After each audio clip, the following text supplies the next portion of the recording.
하나님께서 오늘 우리에게 주시는 말씀은 누가복음 17장 11절에서 19절 말씀입니다.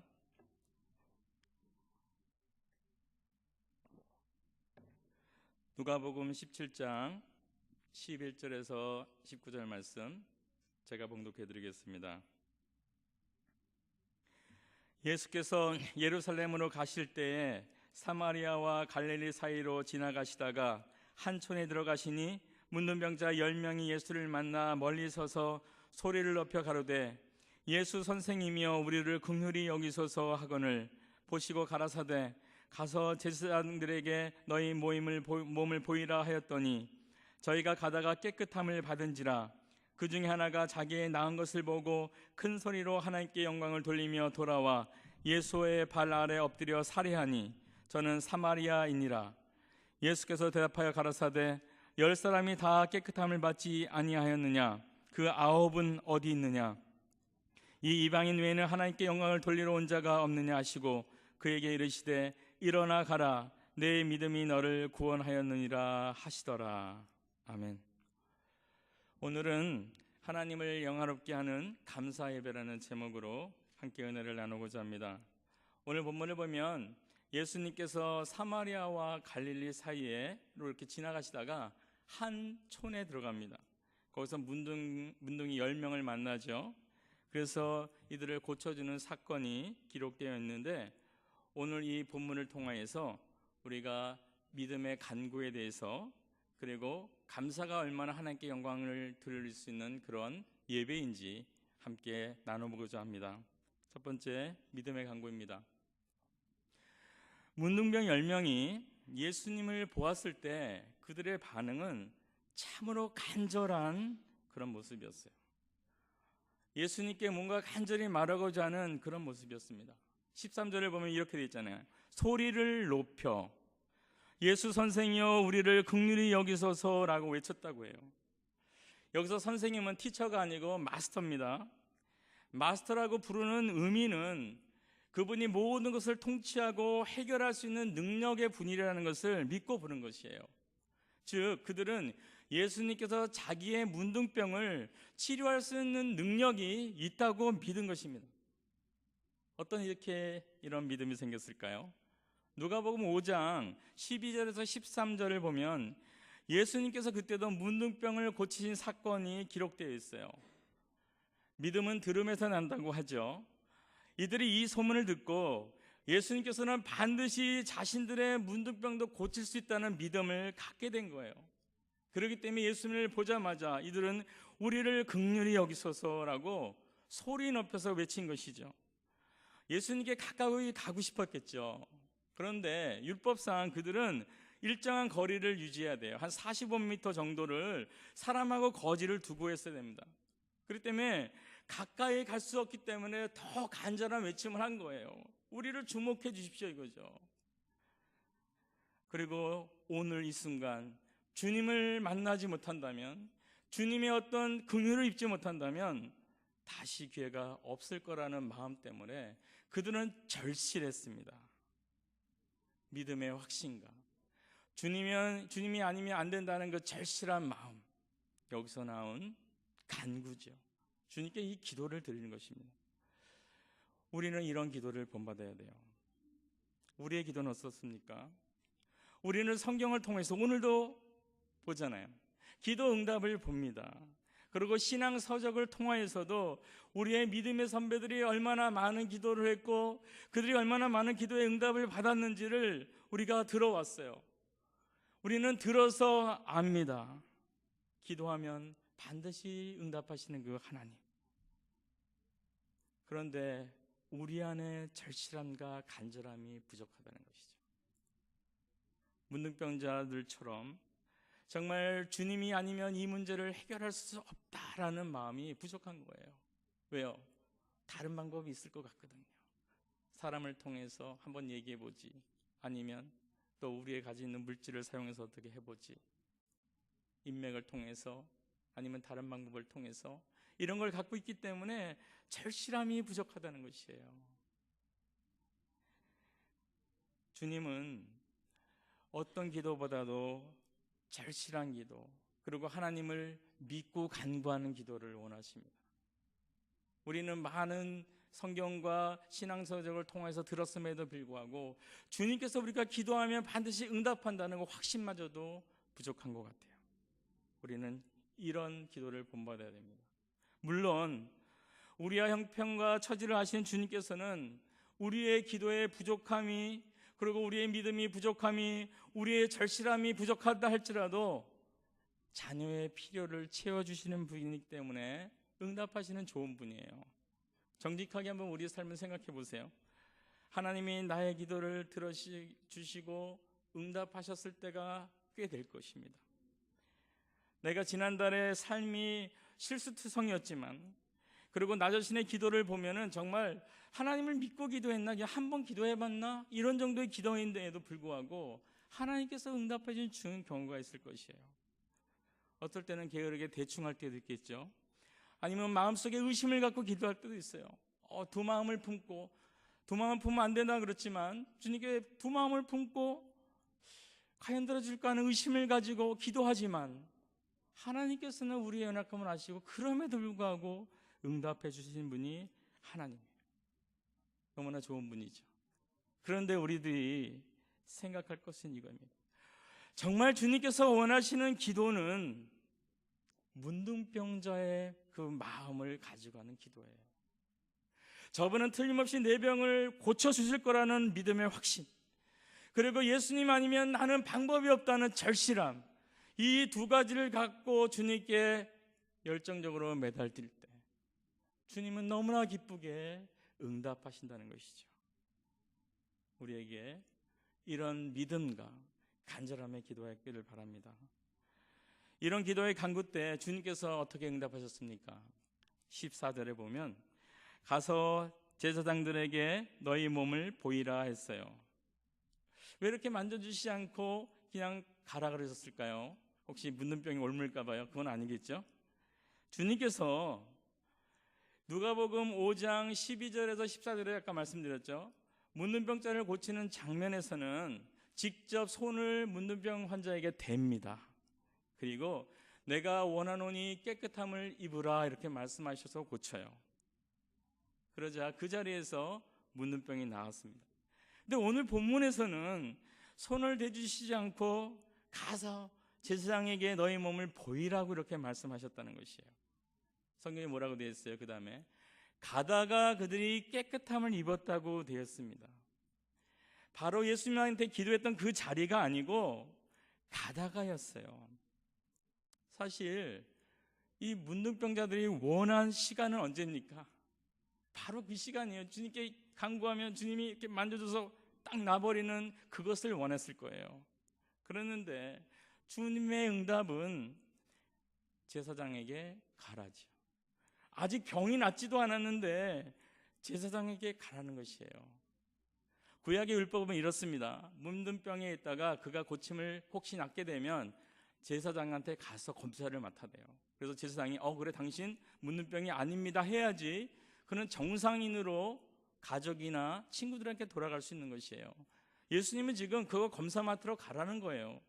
근데 사실 이런 고침을 받지 않았어요. 문제가 아직 해결되지 않은 상태입니다.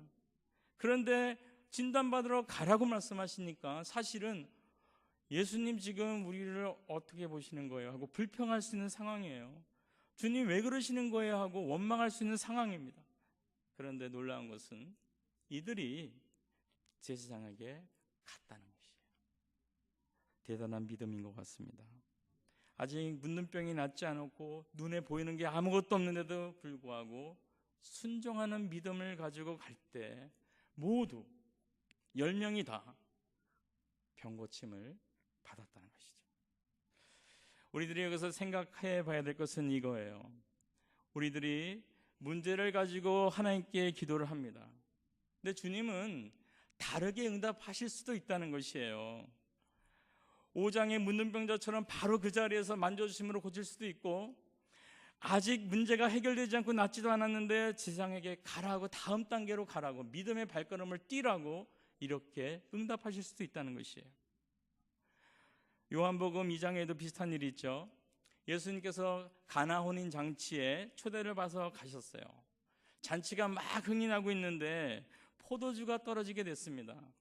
그 당시에 어떤 잔치에서 포도주가 떨어지면 집안 망신이에요. 이 결혼식을 주최한 측이 톡톡히 망신을 당하는 것입니다. 그때 예수님이 이들을 돕는데 주님이 하신 말은 이거였어요. 거기 어귀에 있는 돌 항아리 6개에 하인들한테 물을 채워라.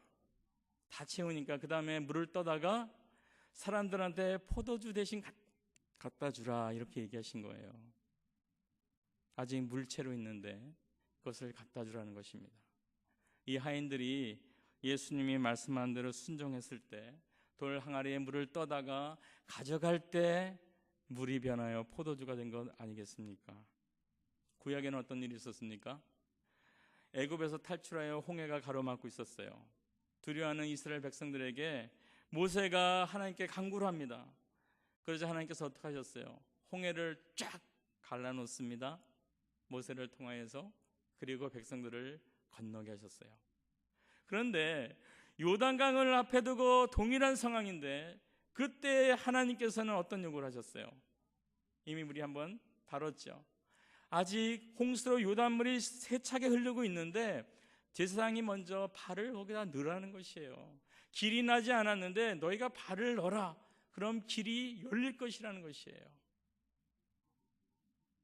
아무것도 해결된 것이 없고 길이 보이지 않는데도 발을 집어넣자 길이 생겼죠. 참으로 무모한 시도지만 믿음으로 하라는 것이죠. 주님은 우리의 기도에 확실하게 보여주는 응답을 줌으로써 우리의 신앙을, 믿음을 강화시켜 줍니다. 하지만 때로는 좀 더 믿음을 요구하실 때가 있어요. 너의 눈에 보이지 않지만 내가 너의 기도를 들었다, 믿음을 가지고 행하라는 그런 요청을 하실 때가 있다는 것이죠. 이럴 때 우리가 이것을 기억하고 우리에게 믿음을 먼저 요구하실 때 순종하는 마음으로 그 믿음을 가지고 기도 응답을 이루어갈 수 있는 우리 모두가 되시길 바라겠습니다. 그리고 두 번째 한번 여기서 나눌 것은 감사가 믿음의 완성이며 하나님을 영화롭게 한다는 것이에요. 자, 이렇게 10명의 문뜨문 병자가 고침을 받았습니다. 근데 참으로 주의 깊게 생각할 것은 뭐냐면 그 10명 중에 그들이 믿음을 가지고 동일하게 고침을 얻었지만 오직 한 명만이 하나님께 영광을 돌리며 돌아와서 예수님 발 아래 살해했다고 했어요. 살해의 뜻은 감사했다는 것이죠. 영어는 다 땡큐로 번역이 됐습니다. 이것에 대해 주님은 참으로 안타까우시면서 나머지 9은 어디 있느냐라고 찾으신 것이죠. 그리고 감사하기 위해서 돌아온 사람에게 믿음으로 너를 구원하였다, 내 믿음이 너를 구원했다고 선포한 것이에요. 결국 감사가 구원에 이르기는 믿음의 완성이라는 것이죠. 나머지 9명은 그들의 육체는 치료받았지만 감사한 마음을 가지고 돌아오지 않자 이 구원의 기회를 놓치게 된 것이에요. 왜 이렇게 감사가 중요한 것입니까? 감사는 하나님께 영광을 돌리고 영화롭게 하는 것이에요. 예수님께서 본문 18절에 뭐라고 됐습니까? 이 이방인이 돌아와서 드리는 감사와 예배가 하나님께 영광을 돌린다고 말씀을 하고 있어요. 예수님께서 9명의 나머지 문둥병자였던 자를 찾은 이유는 이들이 배은망덕해서가 아니에요. 그보다는 그들이 감사를 모르고 하나님을 모르고 하나님께 영광을 돌리지 못했기 때문에 구원을 얻지 못한 것은 안타까움 때문에 그들을 찾았던 것입니다. 동일하게 고침을 입은 상황에서 사마리아 문둥이는 큰 소리로 하나님께 영광을 돌렸다 그랬어요. 그리고 돌아와서 예수님께 감사하며 엎드려 예배했다고 했습니다. 이때 주님이 이 이방인 외에는 하나님께 영광을 돌리러 온 자가 없느냐라고 했어요. 감사는 하나님께 영광이 돌려지는 것입니다. 시편 69편 30에서 31절을 보면 이렇게 기록되어 있습니다.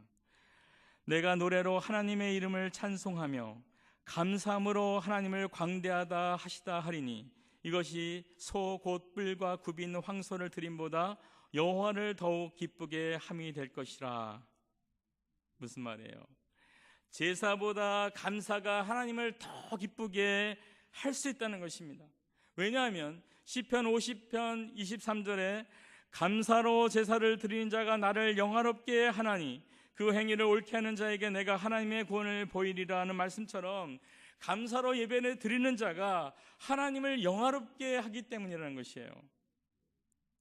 예수 그리스도를 주님으로 고백하는 우리 성도들의 삶의 목적이 무엇입니까? 우리는 하나님의 영광을 위해서죠. 다 알죠. 이 말씀의 근본이 어디 있습니까? 고린도전서 10장 31절을 보면 그런즉 너희가 먹든지 마시든지 무엇을 하든지 다 하나님의 영광을 위하여 하라. 그리고 고린도전서 6장 19절 20절은 너희는 너희 것이 아니라 값으로 산 것이 되었으니 그런즉 너희 몸으로 하나님께 영광을 돌리라. 이렇게 되었습니다.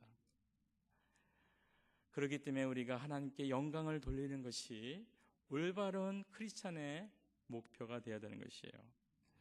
하나님께서 내 인생에 하신 일을 당연한 것으로 생각하고 아니면 나의 능력으로 이룬 일이나 아니면 운이 좋아서 생긴 일이라고 생각하는 것이 아니라 하나님께서 이 일을 하셨다는 확신과 함께 감사를 드릴 때 하나님께 영광을 돌린다는 것입니다.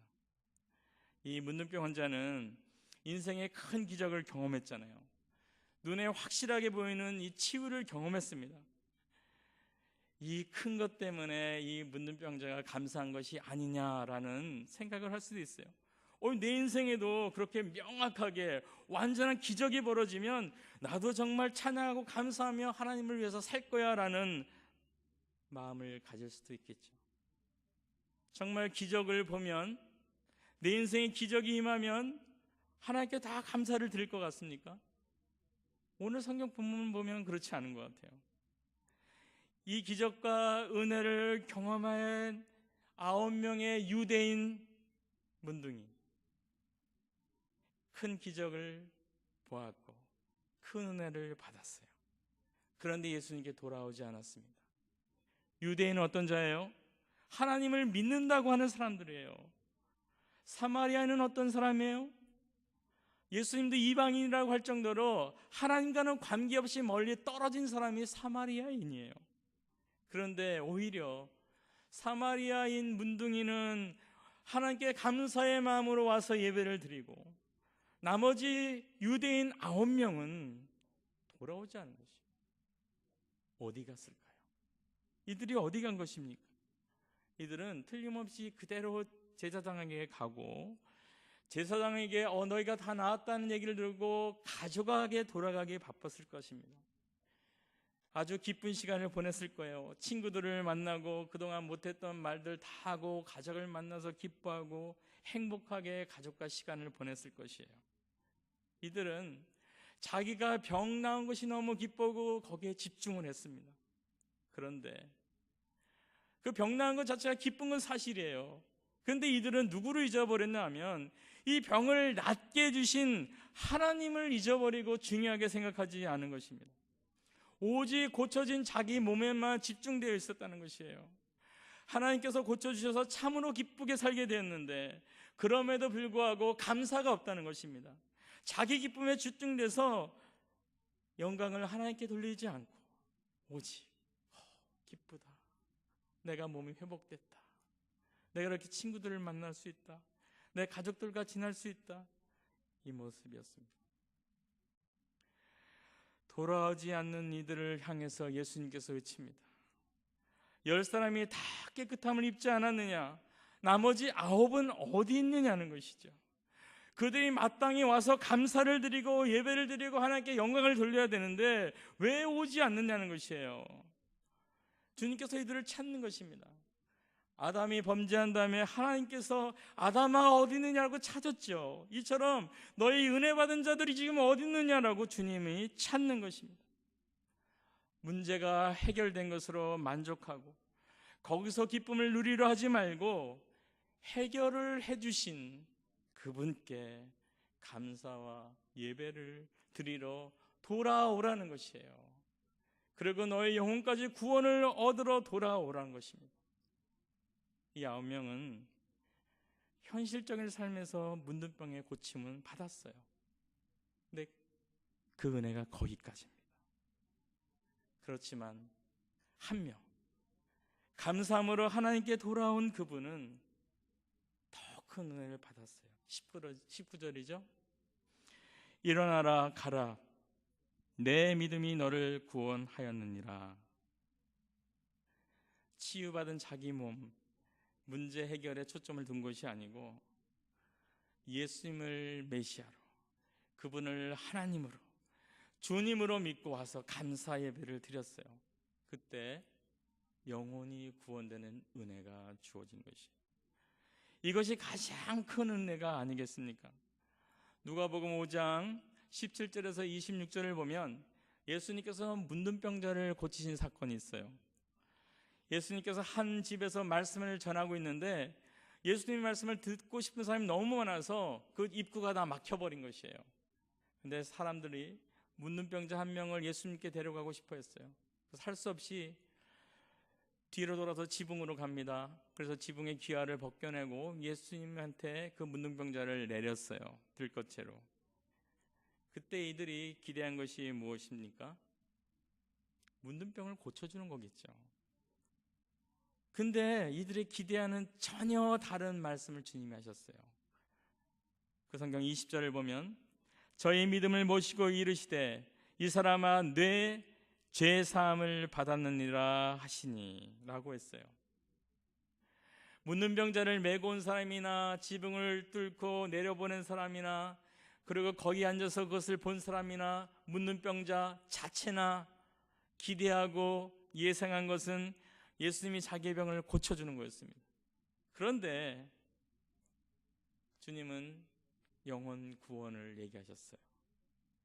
기대하지도 누구도 예상하지도 않았던 부분이죠. 우리 인생이 이런 것 같아요. 우리 눈에 보이는 나의 질병, 아니면 가정의 질병, 고통, 어려움, 이것에 해결의 우선순위를 두고 이것 해결을 기대하고 예수님께 나와요. 그런데 예수님의 우선순위는 가장 중요하게 여기는 것은 우리의 영혼이라는 것이에요. 그래서 주님은 이 중풍병자에게 내 죄의 사함을 받았다라고 먼저 선포를 한 것이에요. 바로 중풍병을 안 고쳐준 건 아닙니다. 그 다음에 중풍병을 고쳐주셨어요. 그러나 주님께서 이 장면에서 강조하고 가르치고 싶은 건 뭐냐면 영혼이 더 중요하다는 것이죠. 너희는 중풍병에 초점이 있지만 나는 영혼이 더 중요하다는 것입니다. 그렇기 때문에 오늘 본문으로 돌아와서 주님께서는 이 9명의 문둥이가 자기가 병 나은 것만 만족하고 자기의 삶을 즐기고 돌아오지 않은 것에 대해서 안타까워한 것이에요. 육신의 질병을 앓는 기적을 경험하고도 오늘 성경에서는 90% 가까이 많은 사람들이 주님을 믿지 않고 감사도 드리지 않는다는 것이에요. 하나님의 백성인 유대인조차도 감사 영광을 하나님께 돌리지 않았다는 것입니다. 우리 믿는 성도들은 어떤 자입니까? 예수님께서 가장 큰 은혜로 생각하는 예수님을 믿음으로 구원을 얻어서 하나님의 자녀가 된 인생의 가장 큰 은혜를 받은 사람들이 바로 우리 성도입니다. 중풍병자가 고침을 받고 일어나는 기적, 문둥병 환자가 깨끗함을 입어서 가족에게 돌아가는 놀라운 은혜, 이 은혜보다도 가장 큰 게 구원이라는 것이에요. 그렇지만 우리는 항상 일반적인 생각을 많이 갖죠. 우리의 경제적인 문제, 인간관계의 문제, 질병의 문제, 미래의 문제, 그것이 더 큰 것이라고 착각을 합니다. 하지만 가장 큰 은혜는 영혼 구원이에요. 이것을 우리가 감사할 수 있어야 돼요. 우리는 큰 은혜를 받은 구원받은 자예요.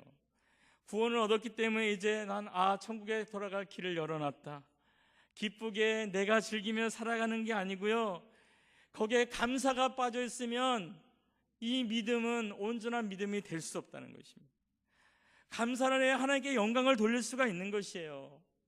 내 문제만 해결됐다고 거기서 즐거워하고 기뻐하는 것은 9명의 문둥병자와 동일한 삶을 살아가는 것이에요. 감사가 넘쳐야 되는 것입니다. 하나님께 입은 큰 은혜 때문에, 감사 때문에 아무리 내가 갚고 또 갚아도 갚을 수 없는 큰 은혜라는 이 감사의 마음이 없다면 우리는 하나님 앞에 나올 때 그저 나올 수밖에 없는 것이에요. 감사하는 자가 진정으로 하나님 앞에 무릎을 꿇고 자기 인생을 드리는 자입니다. 바울, 그의 삶이 그랬어요. 감사로 자신의 삶을 드린 사람입니다. 너무나 큰 은혜를 입어서 갚아도 감사한 것이에요. 고린도후서 1장 8절을 보면 그는 이렇게 얘기합니다. 아시아에서 당한 환난을 너희가 알지 못하기를 원치 아니하노니 힘에 지나도록 심한 고생을 받아 살 소망까지 끊어지고 라고 되어 있어요.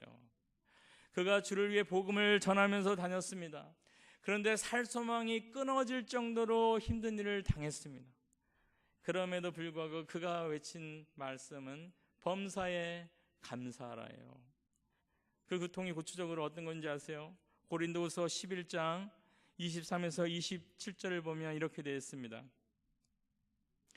내가 수고를 넘치도록 하고 옥에 갇히기도 더 많이 하고 매도 수없이 맞고 여러 번 죽을 뻔하였으니 유대인들에게 40에 하나 감한 매를 5번 맞았으며 3번 태장으로 맞고 1번 돌로 맞고 3번 파산하는데 일주일을 기품에서 지냈으며 여러 번 여행의 강의 위험과 강도의 위험과 동족의 위험과 이방인의 위험과 시내의 위험과 광야의 위험과 바다의 위험과 거짓 형제 중에 위험을 당하고 또 수고하며 애쓰고 여러 번 자지 못하고 줄이며 목마르고 여러 번 굶고 춥고 헐벗었노라.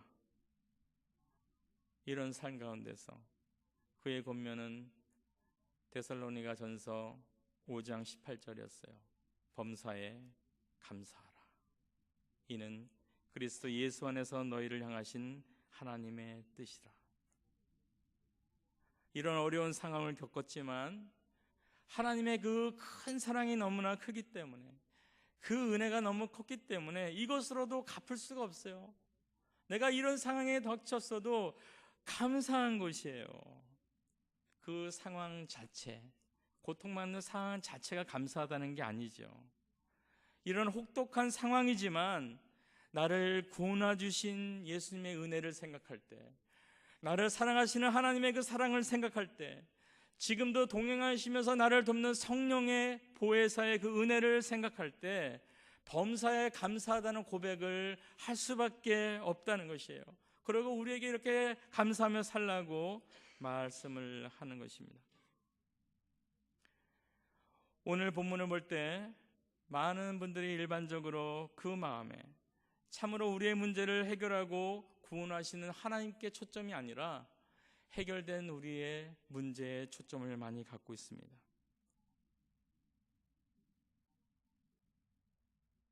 90% 정도가 항상 하나님이 아니고 우리 자신에게 초점이 맞춰져요.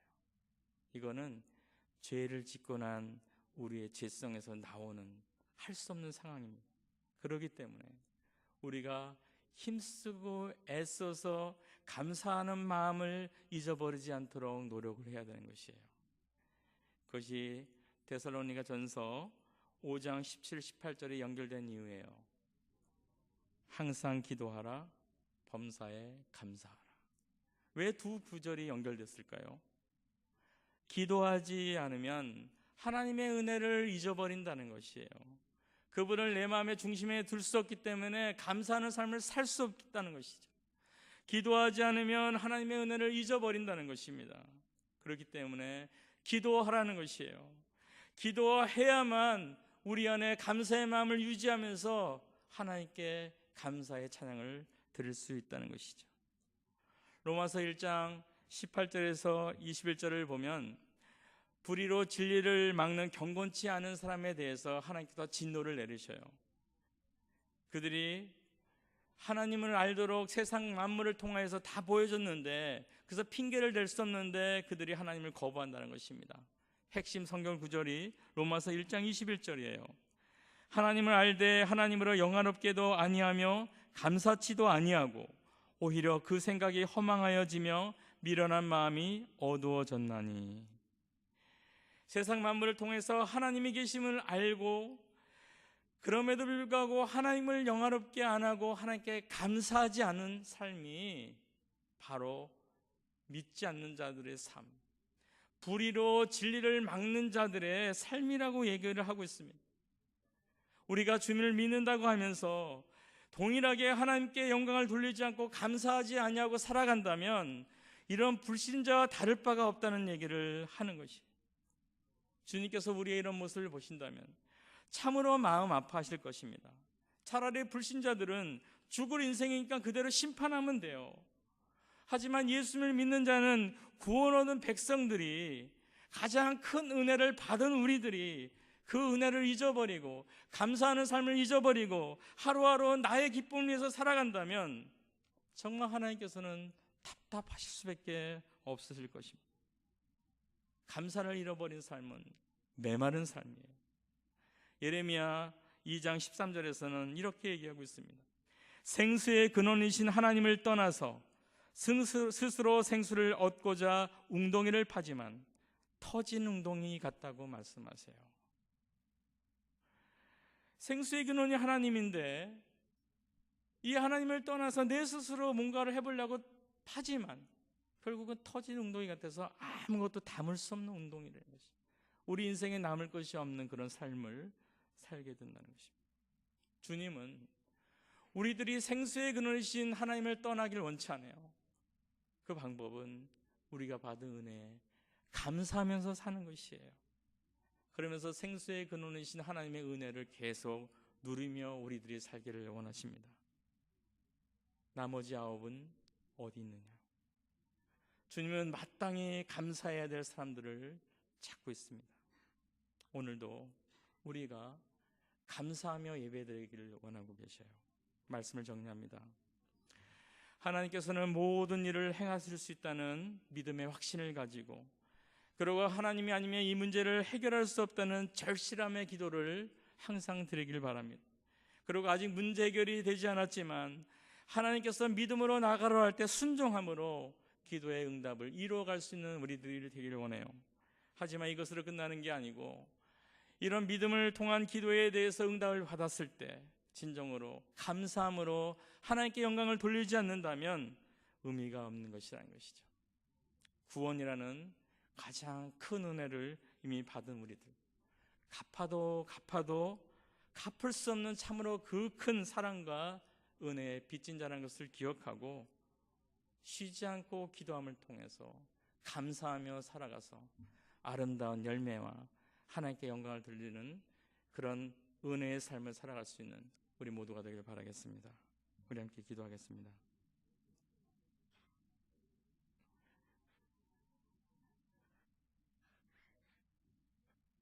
하나님, 우리가 하나님께 틀림없이 우리의 기도에 응답하시는 하나님을 믿고 확신하는 믿음과, 그리고 하나님 말고는 이 문제를 해결할 수 없다는 절실한 마음을 가지고 기도할 수 있도록 도와주시옵소서. 그리고 때로는 주님께서 아직 아무 문제도 해결된 것 같지 않지만 믿음으로 한 걸음 뛰라고 얘기하실 때 하나님 믿음으로 순종하며 나갈 수 있는 은혜를 허락하여 주셔서 우리의 삶 가운데 기도의 응답함을 이루며 살아갈 수 있는, 그래서 기도의 응답의 기쁨을 누릴 수 있도록 주님 도와주시옵소서.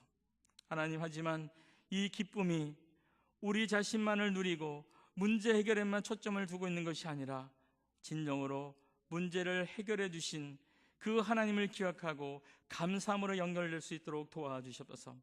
이미 우리 삶 가운데서 우리를 구원하심으로 큰 은혜를 베풀어 주신 하나님께 갚아도 갚을 수 없는 그 사랑을 기억하면서 감사함으로 하루하루를 지내면서 우리의 삶을 드리며 살아갈 수 있도록 도와주셔서 아름다운 열매로 주님을 기쁘게 할 수 있는 우리 모두가 될 수 있도록 하나님 이끌어가 주시옵소서. 감사드리며 우리 주 예수님의 이름으로 기도드립니다. 아멘.